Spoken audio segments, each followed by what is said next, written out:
So in today's three stories, I want to talk about what's happening in Europe and what's happening in China and how that relates to the war in Ukraine. As I'm talking, the Trump jury is deliberating and they haven't come to anything yet, so I'm not talking about anything related to that. Let's talk about what's happened in Europe. So 2 days ago, Spain gave Ukraine 1 billion euros worth of military assistance in a bilateral 10-year agreement in defense. And then after that, Zelensky went over to and met with the Belgians and got another $1 billion in military aid, including F-16s and other things. And then the Swedish government just announced another billion in Ukraine military aid. And I'm going to read about this. The Swedish government today announced its 16th military aid package to Ukraine that includes early warning aircraft, missiles, and air defense systems. The package will be the largest military aid package yet at 1.16 billion euros. Sweden will donate airborne surveillance control aircraft, and we're going to look at that in just a moment. The early warning aircraft will work with F-16 fighter jets that Ukraine will receive this year, he said. So this is to kind of work this together so that when the F-16s arrive, they're optimally able to attack and detect and things along those lines. I'm going to explain in just a moment.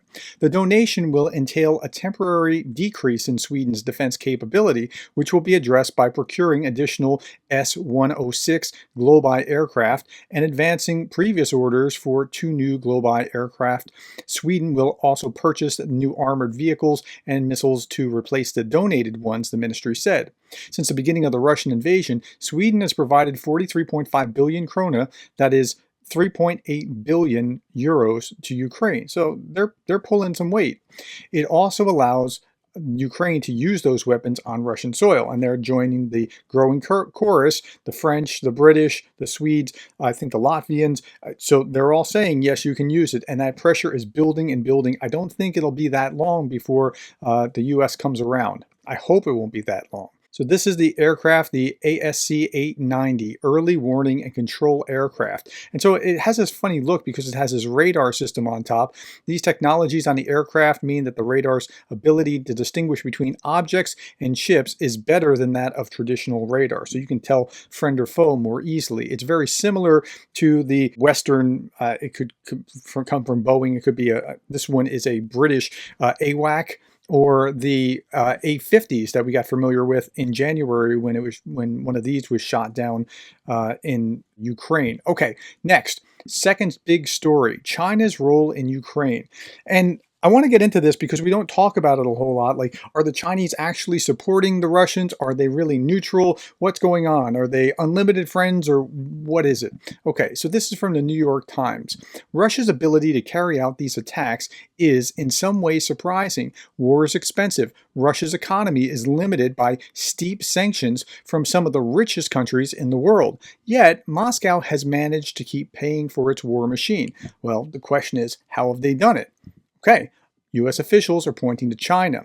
China has vowed not to send weapons to Russia, but it has supported Russia's economy by buying oil and expanding other kinds of trade. And so, okay, we're not sending weapons, but if the trade increases and you have the money, you can buy it elsewhere. Well, that's not on us.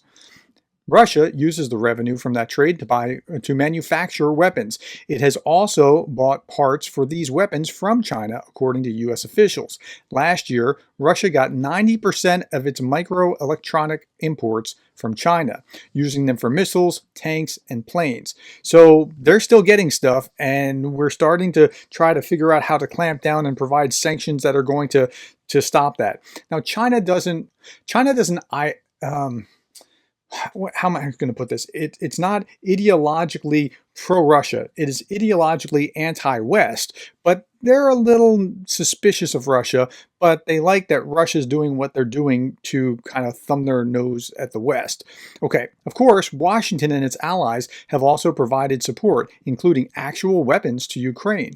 From that angle, the war looks more like a part of a broader contest between the US and China, what some analysts call a new Cold War, than a one-off conflict. We're headed into 30 or 40 years of superpower competition and confrontation, said my colleague David Sanger. Now that's really an interesting thought. So there's US on one side and China on the other, and the US is supporting Ukraine and China is kind of supporting Russia, but it's really US versus China. That's really a fascinating way of looking at what's going on geopolitically. Support for Russia is risky, and the US and Europe have warned that they could place sanctions on China if it supports the war. But to China, the benefits of a Russian victory in Ukraine may outweigh the costs. Among the benefits, the war has entangled the U.S. and its allies in a faraway conflict, straining the U.S. Military's ammunition stockpiles. It has made Russia, a big military power, more dependent on China. It has also been instructive. China has ambitions to invade Taiwan, and it has watched Russia's gamble to see the world's response, one that has exposed the limits of America's reach. While Washington got its closest allies to punish Russia for the invasion, big democracies such as Brazil and India continue to buy Russian oil. So what's happening in Ukraine is actually really instructive to the rest of the world. Should you, as an authoritarian leader, just go and seize something? Or is that a bad idea because the rest of the world will push back against you? Well, it's all playing out in Ukraine. Countries around the world won't follow the U.S. where it wants to go, even with what U.S. officials consider black and white issues like Ukraine. That's much clearer since the war. However, there's a downside as well, and we should talk about that too. China's support for Russia could backfire. It angered European leaders who criticized President Xi. China's interference has made it easier to sanction them. The war has united the U.S. and its allies to an extent not seen in decades. If Russia loses, China could be stuck with a diminished partner and frayed relations with some of the world's biggest economies. And it doesn't want that. It wants to continue to trade. It has boasted about a no-limits partnership with Russia, but it also claims that it's neutral in the war because it doesn't want to burn its bridges with its trading partners. Bottom line, will China's bet pay off? It depends on the conflict's outcome. Now, this is really instructive. If the U.S. and its allies were to stop supporting Ukraine and lost the war, China's biggest partner would come out on top. The West would not look as strong or united as it once was. Knowing this, China might become more aggressive in its territorial claims in Taiwan and the South China Sea and elsewhere. But if the West remains united and Ukraine won, Russia would be weakened and China might reconsider if it could afford to take aggressive action and to expand its borders. And so this is exactly why when people say, well, why are we doing this with Ukraine? We don't want World War III. Exactly. We don't want World War III, and this is the best way to prevent it by backing Ukraine.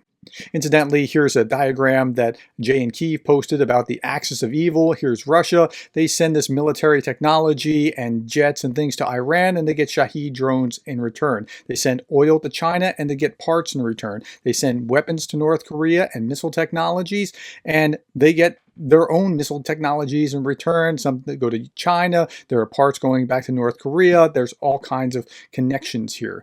And if you wanted to expand that chart, you could say that oil also flows to India and Brazil, and they're getting things in return, if only money. Okay, next article, I saw this and I thought this was really interesting. Chinese company Alibaba has stopped accepting payments in rubles and is no longer delivering parcels to Russia. So that's big. So that's telling me that China really doesn't want to cross that particular line.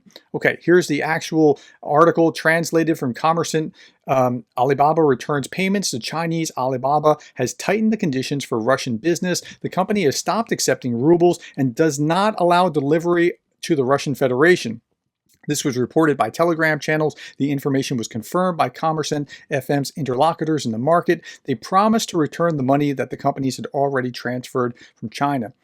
The restrictions may affect large numbers of suppliers in Russia. Marketplace expert said Alibaba is a favorite source of goods for many so-called resellers.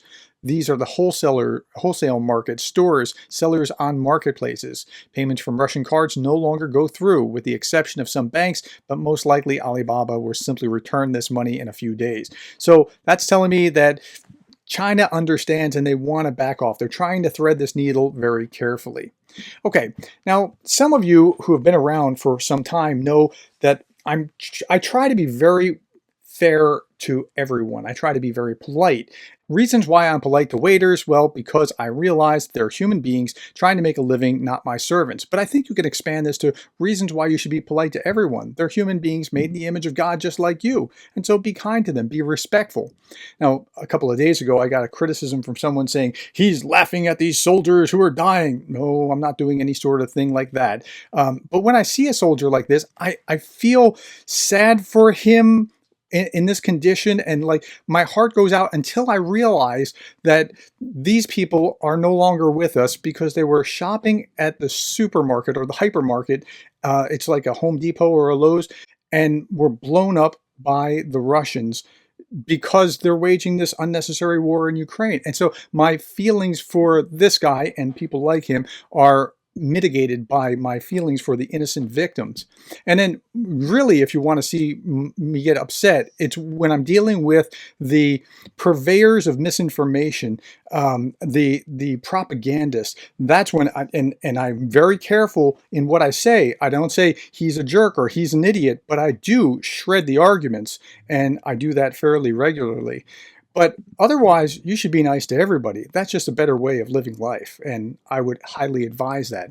If that's the way that you want your information to come through in a balanced way, I would ask that you think about subscribing to this channel if you haven't already. I do these updates daily, and thank you for your time. Thank you for the likes, shares, subscribes, your comments, and thank you for being the kind of person that cares about Ukraine.